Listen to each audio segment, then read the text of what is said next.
Демонстрантите во Хонг Конг втор ден го блокираат меѓународниот аеродром во градот каде и денеска беа откажани сите летови.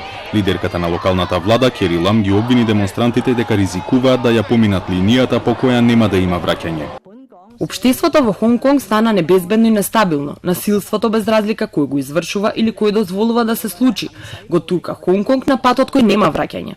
Ова ќе го направи општеството екстрено нервозно и ќе создаде опасна ситуација.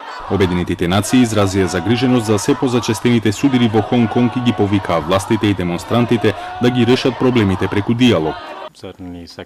Знаете, одредени сегменти од популацијата се чини стануваат погневни и тоа е една од причините поради кои бараме непристрасна и независна истрага, затоа што се чини дека досега тие недостасуваат. Масовните протести проследени со постојани судири со полицијата траат веќе 10-та недела. Демонстрациите започнаа по контроверзниот предлог за екстрадиција на осомничени во Кина, кој властите подоцна го повлекоа, но протестите продолжија со нови барања за поголема демократија во општеството и истрага за употреба на прекумерна сила од страна на полицијата врз демонстрантите.